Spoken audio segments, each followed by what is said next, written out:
ravir la montagne vivra éternellement au fond des vallées. Voilà.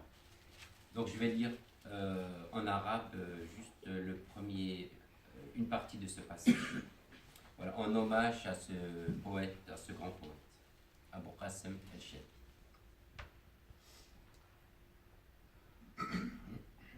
إذا الشعب يوما أراد الحياة فلا بد أن يستجيب القدر ولا بد لليل أن ينجلي ولا بد للقيد أن ينكسر ومن لم يعنقه شوق الحياة تبخر في جوها واندثر فويل لمن تشقه الحياة من صفعة العدم المنتصر كذلك قالت لي الكائنات وحدثني روحها المستتر. Voilà le passage de la poésie arabe.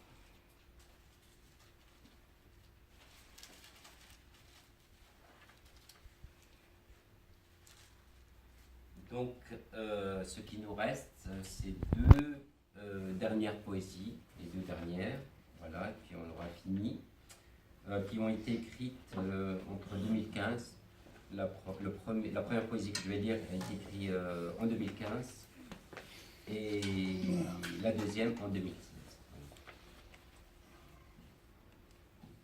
C'est celle-là que vous avez écrite? Laquelle Parce que vous nous en avez annoncé une écrite par vous. Elles sont toutes écrites par moi. Toutes, Ce c'est n'est que vous. moi. Ah, Elles sont toutes, c'est de vous. Voilà. Toutes D'accord. écrites, sauf bon, celle que j'ai lue en arabe, elle est D'accord, du poète oui, tunisien, d'accord. mais sinon tout est, voilà, tout est écrit par moi. Oui, par contre, voilà, j'ai oublié un texte que j'ai écrit moi-même, voilà, que je devais lire. Donc, c'est un texte qui a été fait dans un contexte. Bon, je vais lire le petit énoncé. Ce texte a été écrit le 12 octobre 1999, mon 29e anniversaire à cette époque, à Saint-Romain, en Côte d'Or. Un metteur en scène, Sébastien Foutoyer, pour ceux peut-être qui le connaissent, qui est un metteur en scène dijonnais. Il nous avait proposé d'écrire un texte en 1 heure. Donc en 1 heure, j'ai écrit ce texte en toute liberté. Il nous a laissé cette liberté d'écrire. Il n'y avait pas de conditions, sauf de mettre en titre « De quelle ville me s'agit-il » Donc, de quelle ville me s'agit-il? Il y a un petit jeu de mots dans le titre. Voilà. Donc, ce texte, je l'ai écrit un peu en mémoire ou en hommage à la population, au peuple algérien qui avait subi la décennie noire des années 90 et qui a combattu pendant cette décennie le terrorisme, le mal en soi, jusqu'à ce qu'elle prenne le dessus. Voilà. Donc c'est pour la population et la décennie noire des années 90 en Algérie. Ma ville. Ma ville, c'est ma ville. Je la connais. Elle est en moi et je suis en elle. Hier, je la poursuivais et aujourd'hui, elle me poursuit.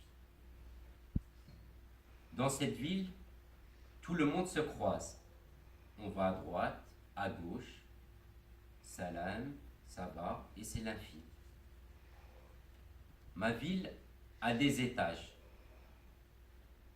Un étage de luxe où tous les ingrats sont protégés. Des grands gars de bien qui écrasent de petits gens de mal sans lever le pied.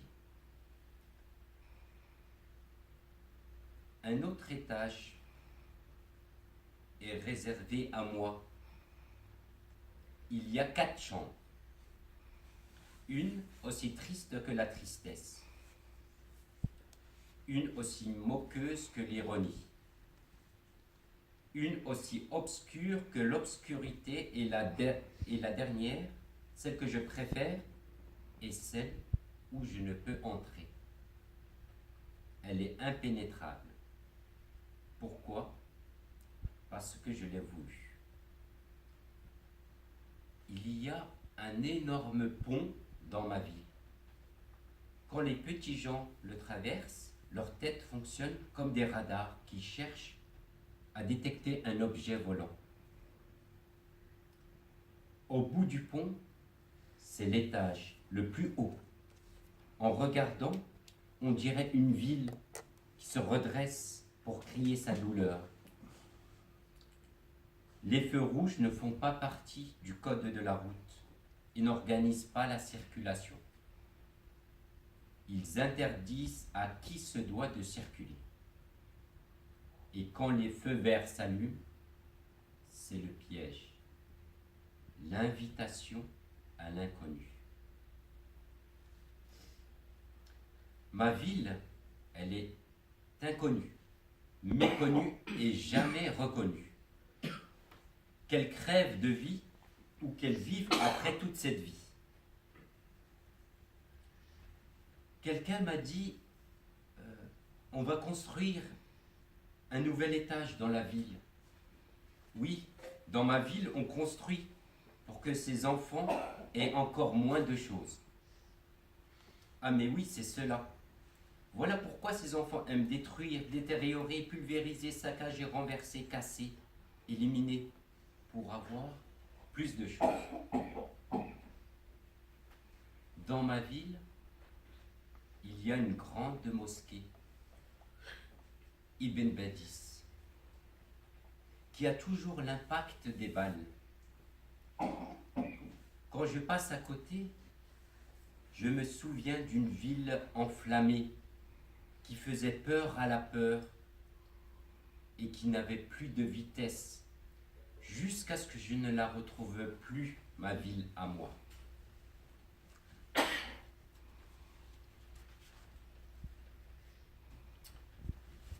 Donc voilà, donc il reste les deux dernières poésies.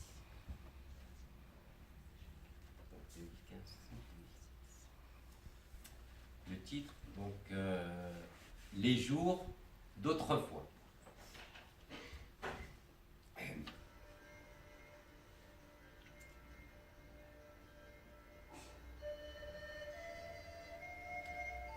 Voici la nuit me susurrer,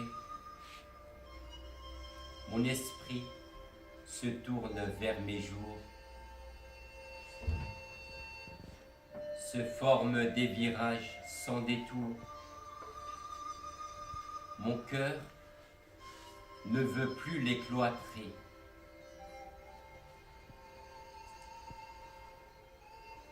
C'est le matin, je m'éparpille. Le soir s'étend et mes yeux brillent.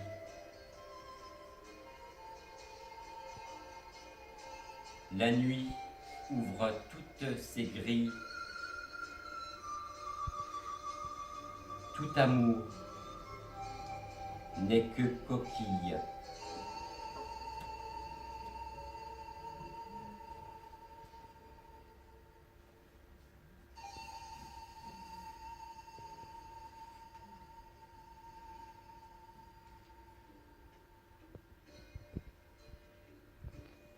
Partout, un café nous attend. Nous vivons l'hiver au soleil. Nous buvons le thé sans pareil. Nos stades à l'ambiance d'antan. En classe, nous devenons une famille. Automne, hiver, printemps, ensemble. Nos vies aux études nous rassemblent.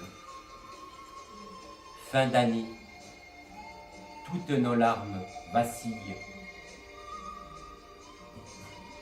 Flammes que sont les jours d'autrefois, qui laissent à flot nos espérances, qui laissent à nos vies une romance, qui nous rattache toujours à une foi.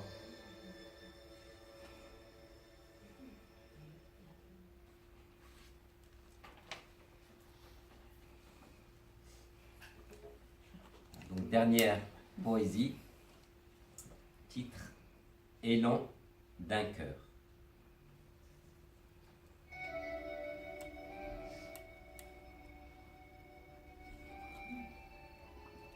En mon cœur sommeille une jeunesse en fuite.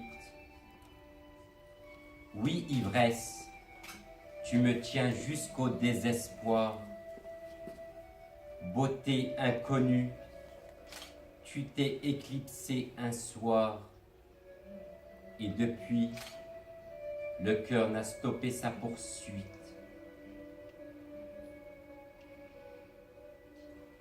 Et les affaires de cœur restent toujours, restent classées sans suite. Le regret est tel que la fureur d'une vague, rejetant le cœur marqué d'éclaboussures, mettant à nu l'âme et toutes ses blessures. Ainsi tranche la vie et qui parfois nargue, nos souvenirs s'enchaînant en peine plus longue. Ô pays, tes images me reviennent sans cesse. À travers toi, j'entends des chansons pleines de vie. Je m'inspire de toi et d'un seul pas je gravis les hauteurs où s'évaporent toutes les tristesses. Mon souvenir de toi n'est que pure tendresse.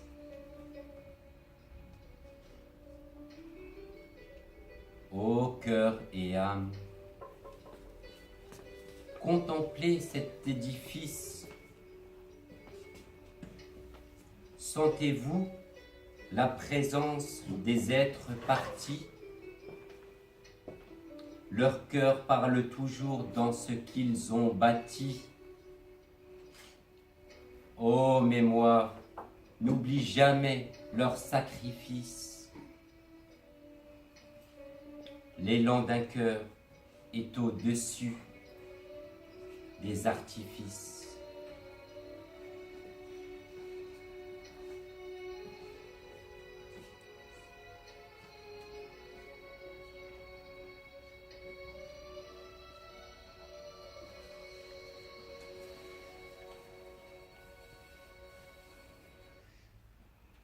Merci beaucoup.